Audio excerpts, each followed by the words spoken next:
Fernando, and it's a real honor for me to be here on this very special occasion. And congratulations again to the whole ICTS team, the staff, and also the new faculty for building this wonderful institution.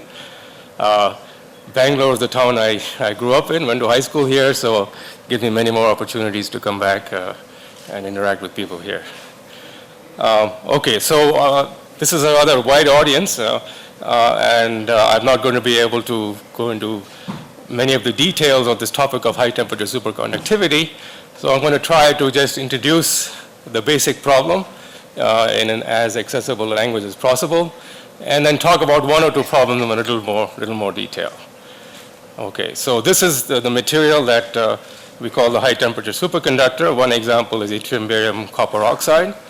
It has a complicated chemical structure and crystal structure.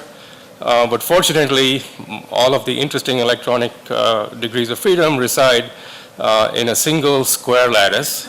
And there are layers of the square lattice going up. There's one here, and so on. And each square lattice, at least for the purpose of this talk, let's just imagine what matters are these vertices of the square lattice, which consist of copper atoms. And even in the copper atom, there's just one state in which two electrons can reside, one would spin up and one would spin down. And the purpose of all this chemistry is to make this square lattice of electrons and then to be able to vary their density by some clever methods that I won't discuss any further. So there's a particular limit in which the electrons do something very simple, something we call an antiferromagnet, in which you have one electron on the vertices of the square lattice, half of them are down and the other half are up, in a regular pattern like on a chessboard. And this material has been studied and well characterized. It's what we call an insulator. If you put an electric field and try to get the electrons to move, because they repel each other, this electron can't really hop onto that site because there's another electron there. And so effectively the electrons are frozen and this cannot conduct electricity. But by chemical means, if you remove some of the electrons, say a density P of holes now on this antiferromagnet, now you can see the electrons have some space to move. And if the density P of the holes is high enough, you get a high temperature superconductor. This was discovered in 1987, and it's still turning out to be an incredible playground in understanding not just specific materials, but also our deeper understanding of quantum many-body theory and all the rich varieties of phases that can arise when you have quantum mechanics applied to infinite numbers of degrees of freedom in some highly non-trivial way. So the counting of electrons will be a little bit important, at least the initial part of my talk. So I mentioned there were p electrons per site here, but in another way of counting, relative to the maximum number of electrons you can put on the system, you can really put two n electrons for n sites, one would spin up and one spin down. And relative to this state, which we call the fill band, the number of electrons in this state is 1 plus p, because there's one hole on every site already, and then there's two holes on these sites, and the total is 1 plus p. Okay. All right, that's the only counting you need to keep track of, really. Okay.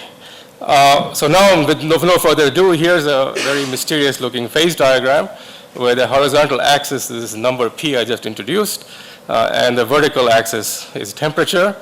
And there's a lot of busy things going on here, which I won't go into in any detail at all. It's taken over 20 years for some of the world's best experimentalists, including many in India, to sort out all the things that are happening in this phase diagram. And I think a consensus is emerging, I would say, in the last 3 or 4 years across various compounds and what's going on.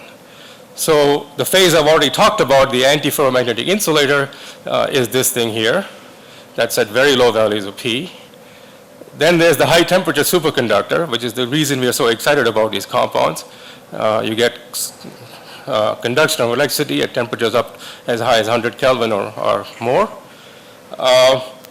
And that also I won't talk about because of the shortage of time. Then there's something here called the FL, or a Fermi liquid. And the short answer here is that in this regime, this this system looks very much like a familiar metal, like silver or copper or gold or something, where the basic theory is you have 10 to the 23 electrons, say in silver, and they move completely independently of each other. They're just free particles. They're also fermions, so they obey the Pauli exclusion principle. And other than that, there's nothing else to the whole theory. And this basically seems to work in this regime. So what I'm showing you here is an example of what's called a photoemission spectrum.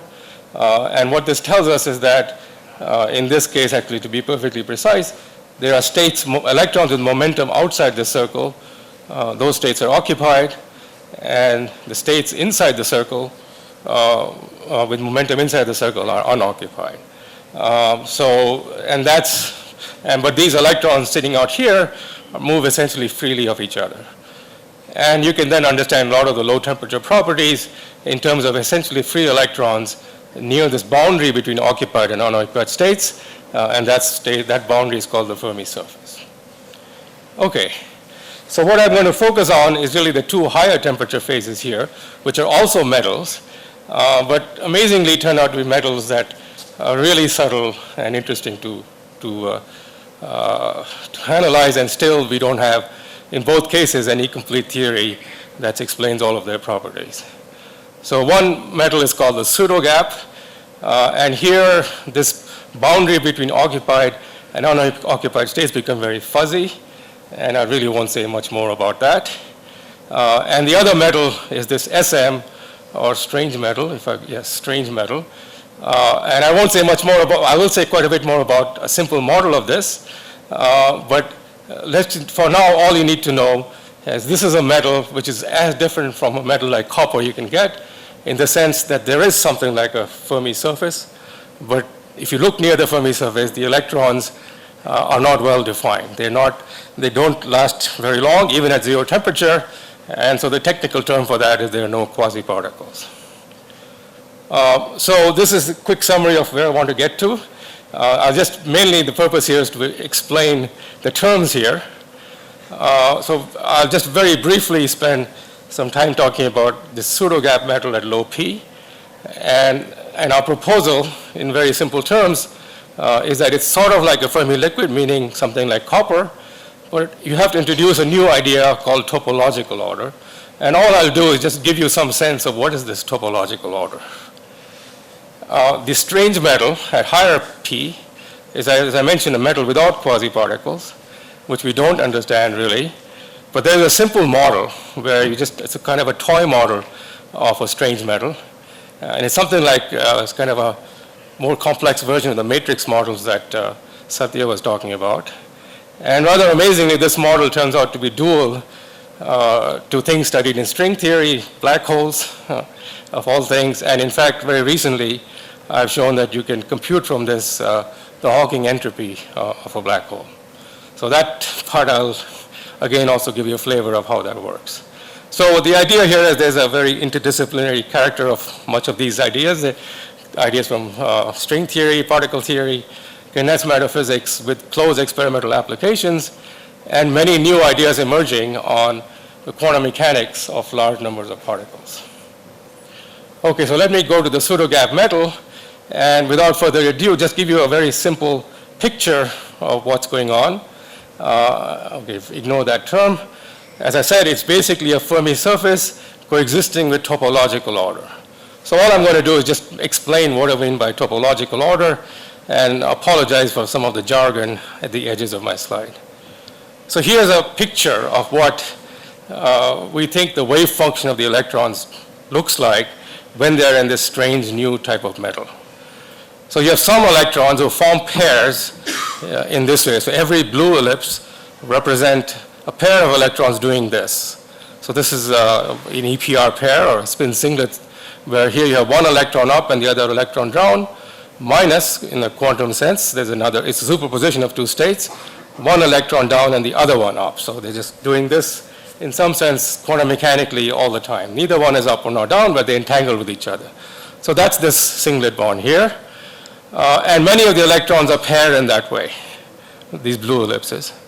But then there's some other electrons which are unpaired. This is one electron sitting here, the orange electrons. But they're I've drawn them in the center, not on the site. And this is just to represent the fact that this electron is equally here on this side and on that side. It's going back and forth. So effectively what you've done here is you mapped a configuration of the quantum state of the electrons to covering of dimers on the square lattice. And this is covering of dimers with two colors. Some have one electron and some have two electrons, the green and the blue dimers. Now what makes this quantum mechanically very non-trivial is these dimers, like in benzene, can resonate. They can move around by exchanging spaces. So here's the simplest resonance right here. Those pair can rotate that way, and so on. All right, so that's the basic pictorial representation of this new type of metal, where you have these green dimers moving around while moving the blue dimers out of the way. And now all I want to now describe is why do we say this state is topological? Now this looks like there are certainly short-range correlations between the electrons. This electron here knows about all the electrons nearby, but nothing about electrons really far away. Well, it turns out that's not really true. If you take the state and measure it in just the right way, there are things that are noticeable and entangled at essentially infinitely long scales. So there's quantum mechanics affecting the properties of the system infinitely far apart. And here's one way to see that. This is kind of a thought experiment. Take this metal and put it on a torus. Okay, so imagine the dimers are now sitting on this torus. And then what I'm going to do is you give me the wave function for this electron sitting on this torus. I'm going to give you another wave function. And that other wave function will differ from the first wave function by having a branch cut around it, this red line. So if I now open this up and show this on the plane, this is what it looks like. This is the original wave function that you gave me, and I put a cut on it. And when I put a cut on it, what that means is the wave function, every time this cut hits a dimer, I pick up a -1. That's my rule for converting your wave function to a new wave function. I just draw a cut. It actually doesn't matter where I draw the cut, and I just pick up a -1 for every dimer. Now, the remarkable thing is that when you do this, you don't actually change the energy locally of the wave function. And that's because, for example, if you take this pair of dimers here, they can resonate, so they're both cutting the cut right now. If they resonate, oops, I should remove these -1 and -1. Sorry about that. And neither of them is cutting the cut. In any case, both cases, the net factor multiplying the wave function is 1, because you change the number of dimers across the cut by 2. So you're always changing them mod 2. And that's the nature of this dimer description of the wave function. And so and since you haven't changed locally the sign of the wave function, you're not going to change the energy. It's the same wave function locally. Locally, you can't even tell that cut was there. But globally, you can, because the wave function is orthogonal to the original wave function. So you have this remarkable property that when you put this wave function on a torus, it suddenly realizes there's a ground state degeneracy. There are 4 states you can make, but put in the cuts this way or that way. So that's a baby introduction to what is topological order. And this kind of metal does have topological order in this sense. And it's playing with these ideas that we're trying to understand really an infinite number of experiments, many, many beautiful experiments, and that's an exciting endeavor that I won't say much more about. Okay. All right, so that's the description as far as I'm going to get for a pseudo gap, where hopefully I've given you some sense of what this idea of topological order is. Okay. So now I want to talk about the strange metal and its connection to string theory. Well, to black holes, sorry. So that sounds really crazy, and maybe it is. So here again, I'm just going to take a great shortcut. I'm not going to go into all the complexity and the experimental issues with understanding this regime. I'll talk about a toy model that we proposed about 20 years ago of what's called a strange metal, and that was our motivation, was studying the cuprates. We proposed a simple model, but for the rest of this talk, take this model on its own terms. So here's the model. I apologize for the technicality, but it's possible to explain everything here in principle in an entirely self-consistent way, self-contained way. So imagine you have, n sites, And on each side, you have an ability to put or remove an electron. Now we forget about the spin of the electrons for simplicity.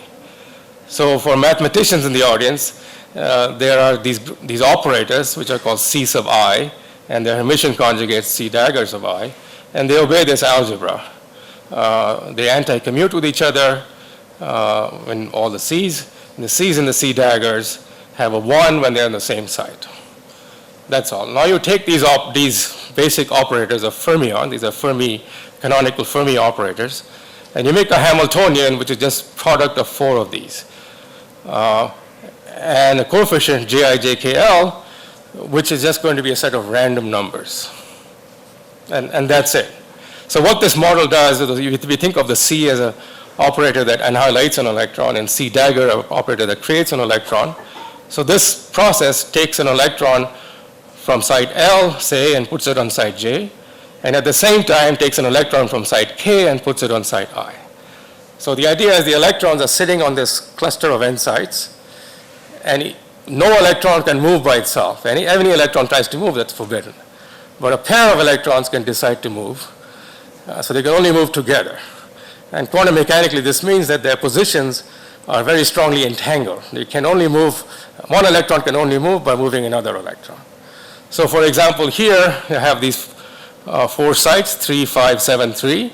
So there's some quantum mechanical amplitude, say, for an electron, 3, 5, 7, 13, for an electron on site 5 and site 13 to jump together in either combination to site 3 and site 7, and the amplitude, the quantum mechanical amplitude for that is this number J, which is some random number. Okay?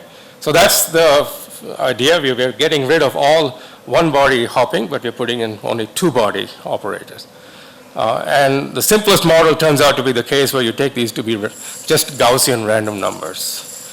Now you would say, well, that's very ugly. We know in the cuprates nothing is random. It's a very specific model. But it turns out that because of the central limit theorem and because every site is coupled to every other site, many properties are not random at all. So if I looked at, on the average, the properties of site 5, they'll be the same as the properties of site 7 or any other property, provided n is large enough. And I'm only going to look at the limit of n goes to infinity. So this simple model, and Q is going to be the density of electrons in the ground state. Okay. So this simple model turns out to be a strange metal, and for some technical reasons, which I'll, I guess, mention shortly, and also have a connection to black holes. So now I'll ask Fernando how am I doing on time, to how much detail I want to go into that connection. I have 20 minutes? 12, oh, okay. All right, well, I'll go slowly, but then I'll speed up in the end for the string theorists, and I apologize to the rest. Okay, but so far I hope everyone's with me. I've just defined this model. You know, you could give this slide to a mathematician, and in principle, she can figure everything out, but all right. It's still a complicated physical system. Okay. All right, so one of the properties of this model, which we showed back in the 90s, as I said, it's a strange metal, and okay, you may, let's just look at this line here. Think of this as the densities of states to add and remove an electron. So you have a very complicated wave function of the electrons, and what you're going to do is add an electron with energy omega, or remove an electron with energy omega. And you look for the amplitude for that process. So what you find is that the amplitude for adding an electron, which is omega greater than 0, goes as 1 over square root of omega. Now in a Fermi liquid and an ordinary metal, that would be independent of omega, just be a constant. So here you get this divergence. It's that divergence as 1 over square root of omega that is why we're calling it a strange metal. On the other hand, when you remove an electron, which is this part, then also goes as square root of omega, but with a different amplitude. And I express the ratio of these amplitude with this number I call E. So those are the two numbers you have to remember, Q and E. Q is the density of electrons, and E measures the asymmetry between for the amplitudes for adding and removing an electron. Okay. Actually, that's the probability, not just the amplitude. All right.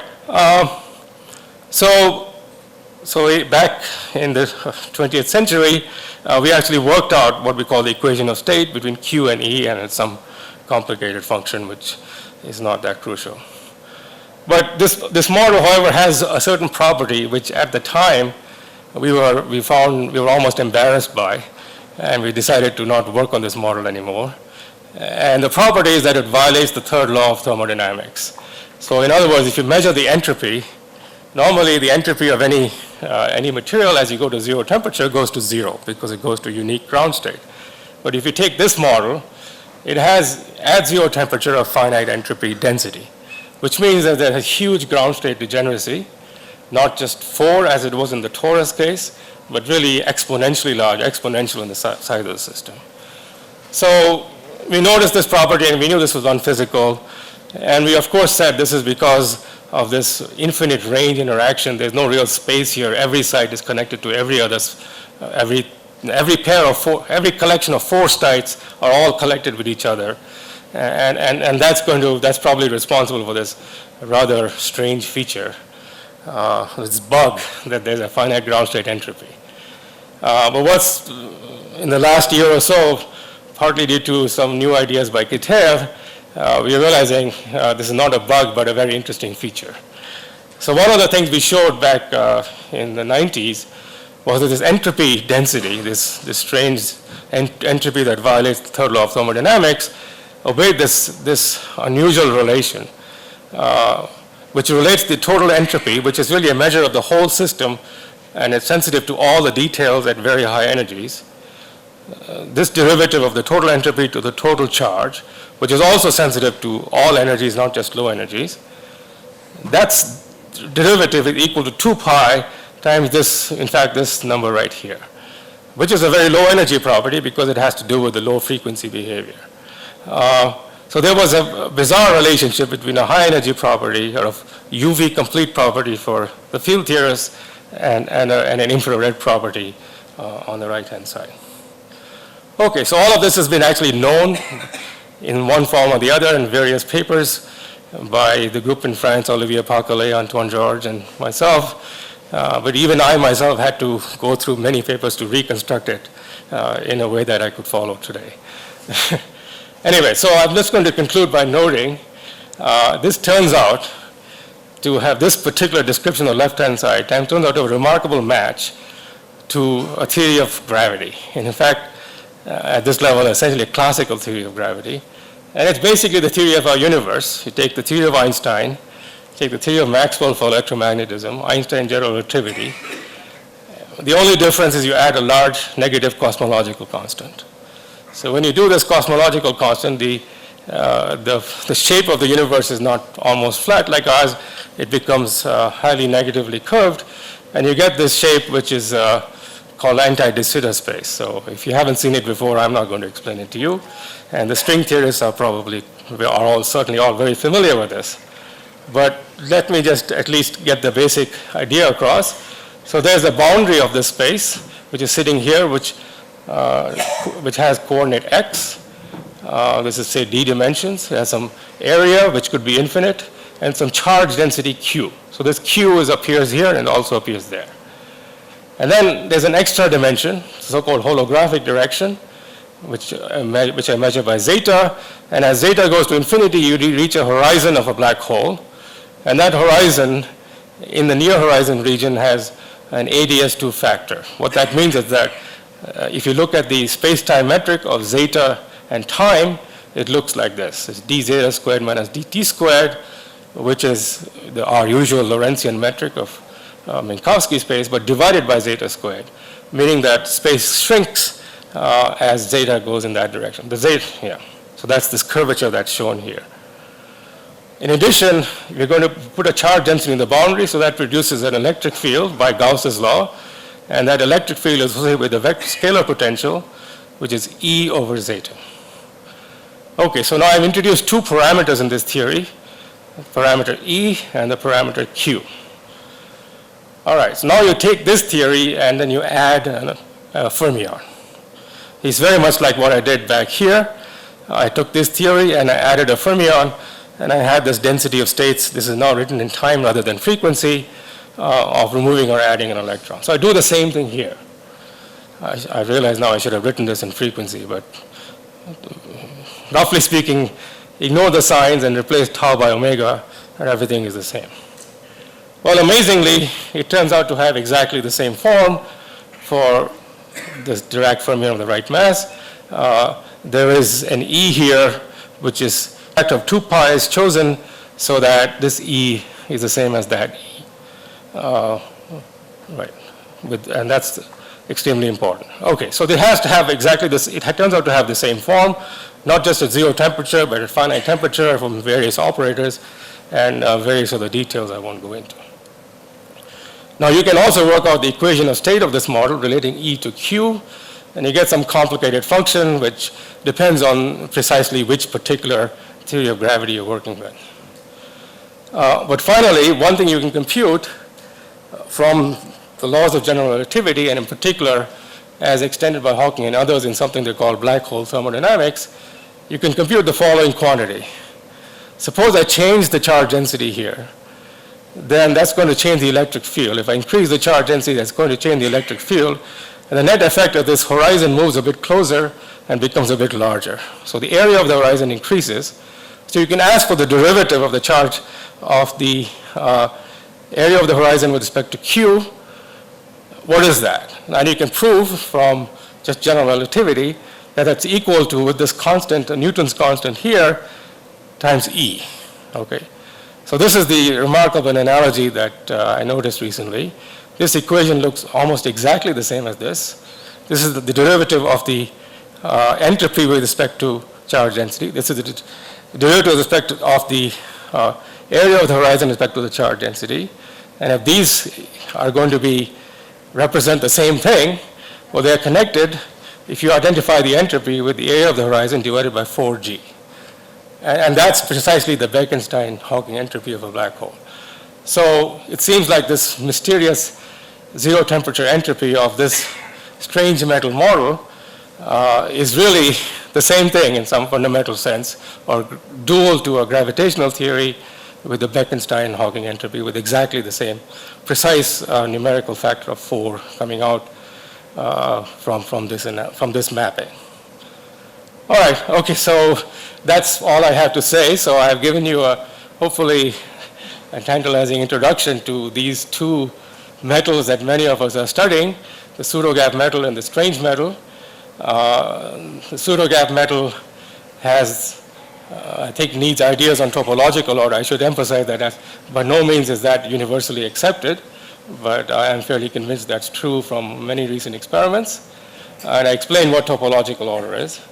And for the strange metal, well, in fact, I really didn't talk about it. I talked about a toy model, which turns out to be remarkably interesting because of all its other connections to other fields of physics. So thank you.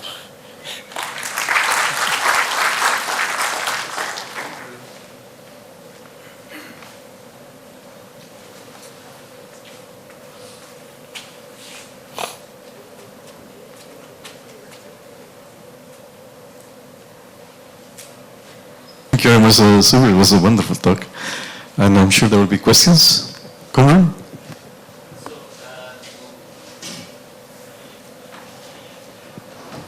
Yes, I'm sure. Okay. So related to the strange metal, so the model you have has entropy at 0 temperature, just like the usual one. But the actual strange metal in the nature is not of that type? Well, yes, almost certainly not. So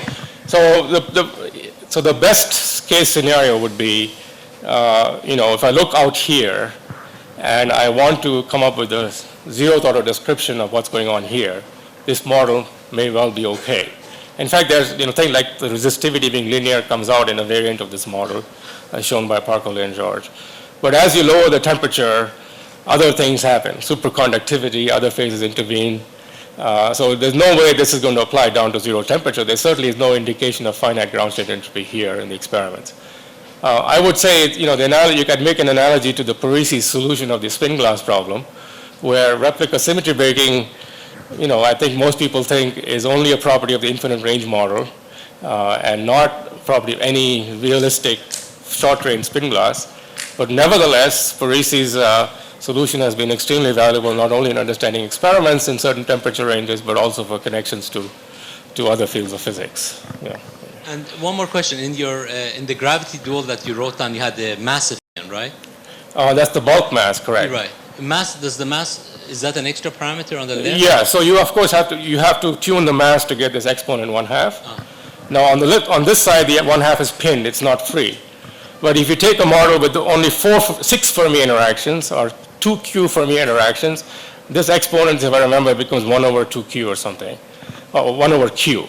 So there's a discrete infinitely set of values here, whereas here M is continuously variable. But that's, a very typical situation between in holography, as you know. More questions? So your ground state is not separated by a gap. No, it's gapless.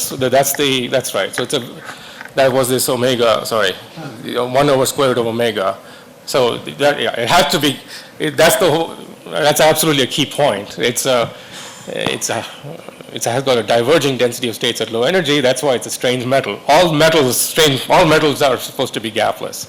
Otherwise, you can't change their density. This has diverging density of states and no quasi-particles. And certainly not a linear specific heat. It's got a finite entropy, which is even much stronger. Yeah.